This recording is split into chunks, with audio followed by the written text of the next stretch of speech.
पत्नी दक्षिणा। अब यज्ञ भगवान अकेले थोड़े रहेंगे, पत्नी भी तो साथ में होनी चाहिए, इसलिए दक्षिणा की आवश्यकता है। शिक्षा ग्रहण करते भी तब भी वहाँ दक्षिणा देनी होती है।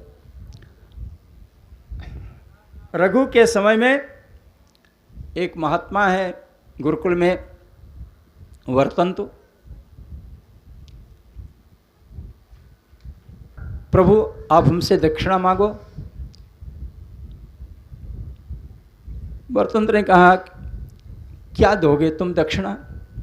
तुम्हारी जो सेवा है वही हमारी दक्षिणा है। अब तुम्हारी सेवा से बहुत प्रसन्न है, जाओ हम तुम्हें आशीर्वाद देते हैं। अब कौश जो है लग गए कि नहीं नहीं दक्षिणा मांगो, बिना दक्षिणा की कैसे होगा। तो महात्मा लोग क्रोधी स्वभाव के होते थे, उनको बुरा लगा, हम काम मना कर रहे हैं लेकिन ये देने के लिए तैयार हैं। क्रोधित होकर के कहा ठीक है, 14 विद्याओं का अध्ययन कराया हमने, जाओ 14 कोटि मुद्रा लेकर के आओ, 14 करोड़ स्वर्ण मुद्रा लेके आओ। अब वहाँ उनके पास कहाँ एक भी मुद्रा नहीं है। चल पड़े मुद्रा लेने के लिए, रघु के पास आए। उस समय रघु ने राजसूय यज्ञ कर दिया था, सब कुछ समाप्त। मिट्टी के बर्तन में महात्मा की सेवा करने के लिए लेके निकले। रघु उनको देख करके कौश के मन में आया अब इनसे क्या मांगना, इनके पास जब कोई वस्तु है ही नहीं है। जहाँ राजा चांदी के बर्तन में, सोने के बर्तन में दिखाते थे, पूजा करते थे, आज वो मिट्टी के बर्तन लेकर के आए हैं। इसी से पता लग जाना चाहिए कि इनके पास है कि आप क्या मांगें इनसे। रघु ने पूछा भगवान बताएं, आदेश करें। कौश ने कहा महाराज अब कुछ नहीं चाहिए हमको, आए अब चले जाएंगे। कहा ना ये कैसे हो सकता है, आप मेरे घर पर आए और इसके बाद आप ऐसे ही चले जाओगे। राजा यही करते हैं, उनके घर पर कोई आता है देने के लिए सर्वस्व निछावर करने के लिए तैयार रहते हैं। राजा बलि ने भी यही किया था, उन्होंने कहा हमको 3 पग भूमि चाहिए। राजा बलि अतिशाला में निवास करिए, प्रातःकाल व्यवस्था हो जाएगी। रथ तैयार किया, रथ तैयार करो, प्रातःकाल हम कुबेर पर आक्रमण करेंगे। पैसा कहाँ, धन कहाँ, यहाँ पर हमारे पास धन के मालिक तो कुबेर हैं, कुबेर के हम आक्रमण करेंगे और वहाँ से धन लाएंगे। रथ तैयार हो गया, प्रातःकाल का समय हुआ। जब गए रथ पर बैठने के लिए तो देखा क्या कि वहाँ तो सोने की खान भरी हुई है। 14 करोड़ नहीं, सोने सोना भरा हुआ है, स्वर्णखन सोने की खान। अयोध्या में बड़ी छावनी के पास में एक कुंड है जिसका नाम है स्वर्णखन कुंड, स्वर्णखर कुंड लोग बोलते हैं। वो सोने की खान है वहाँ। उसको देखा, राजा रघु ने बुलाया, कहा महाराज आप ले जाओ, ये आपके लिए व्यवस्था हो गई। उन्होंने कहा हम इतना क्या करेंगे, हमको तो 14 करोड़ चाहिए। तो राजा कहते हैं हम क्या करें, ये तो आपके लिए आई है, आप ले जाओ। कोई नहीं लेना चाहता है, वो जितनी आवश्यकता उससे अधिक नहीं लेना चाहते हैं। और राजा कहते हैं हमारे क्या, हम इसकी आवश्यकता नहीं, आपकी चीज़ है। तो दक्षिणा के बिना विद्या जो है सार्थक नहीं होती। आज भगवान कृष्ण भी कहते हैं दक्षिणा मांगो। सांदीपन गुरु ने विचार किया ये सामान्य शिष्य नहीं है, सामान्य लोगों से ये रुपया पैसा मांगा जाता है, ये तो असामान्य है। जो 64 दिन रात में ही सारी विद्या का ग्रहण कर लिया हो। अपनी पत्नी से विचार किया और कह दिया बेटा दक्षिणा देना चाहते हो, मेरा पुत्र, एक पुत्र प्रवासक क्षेत्र में गया था, समुद्र के किनारे लौट कर के नहीं आया, बस वही ले आकर के हमको दे दो। भगवान कृष्ण वहाँ से चले, समुद्र के किनारे गए। आज समुद्र ने देखा राम और कृष्ण को आया हुआ, तुरंत पूजा की सामग्री लेकर के पहुँच गया। उसको याद है ये वही राम, वही लक्ष्मण जब रामावतार में गए थे 3 दिन तक उन्होंने तपस्या की, उनसे मांगा, याचना कर रहे थे और नहीं माना तो इन्होंने बाण उठा लिया, धनुष उठा लिया। आज वो समय को याद करते हुए समुद्र तुरंत आकर के पहुंचा, पूजा करी।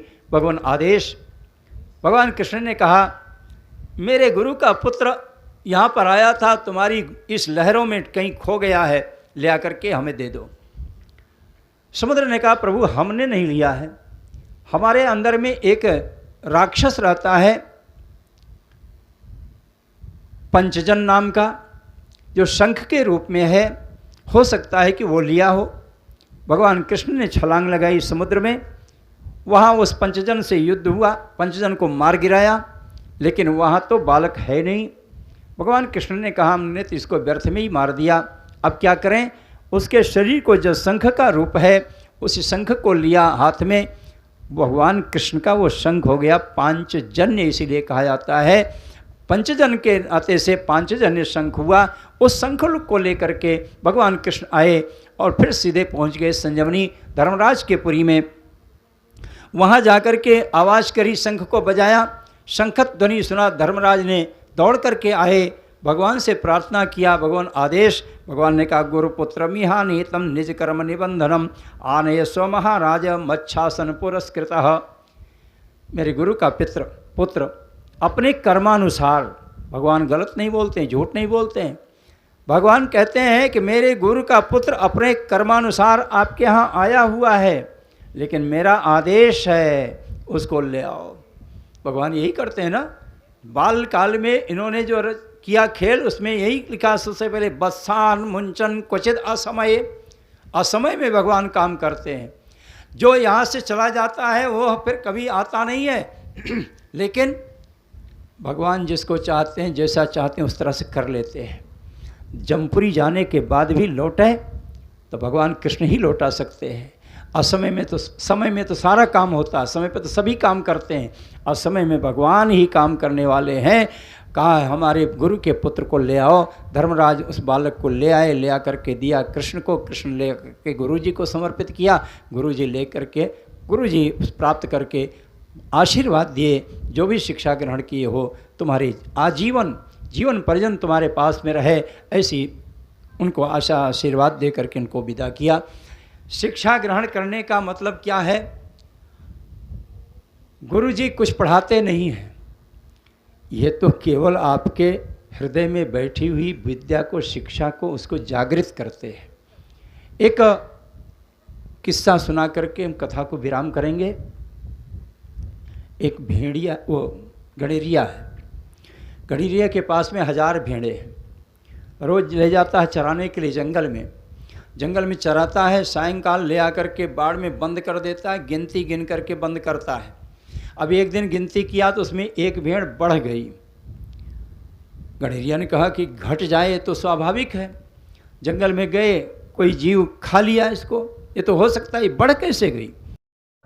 हम तुम्हारे इस बहकावे में नहीं आने वाले हैं, हम जाते हैं तो हमको खा जाओगे।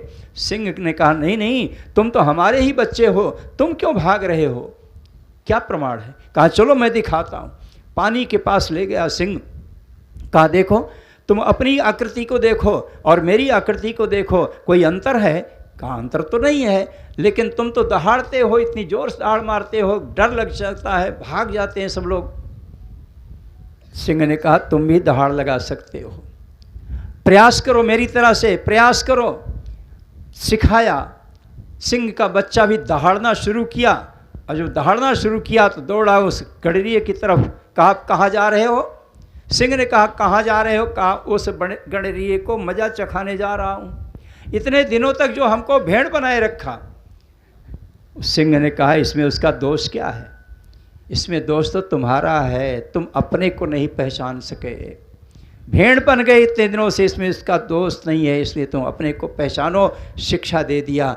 गुरु यही काम करता है। बद्री नारायण नारायण नारायण,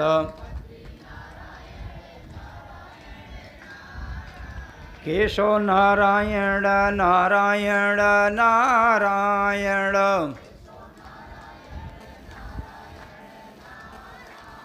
माधव नारायण नारायण नारायण,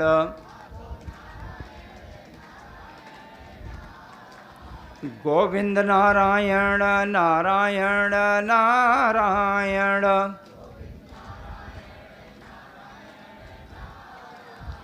वेंकट नारायण नारायण नारायण, चंद्रमा मनसो जास्रचक्षुः सूर्यो अजायत श्रोत्राद्वायुश्च प्राणश्च मुखादग्निर्जायत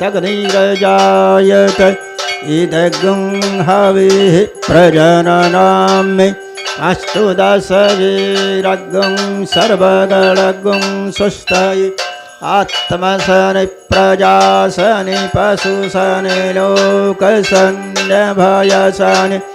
अग्निं प्रजां बहुलां मे करोत्वन्नं पयोरेतु अस्मान् सुधत्त अग्निर्देवता वातो देवता सूर्यो देवता चन्द्रमा देवता वसवो देवता रुद्रा देवता आदित्या देवता मरुतो देवता विश्वदेव देवता ओ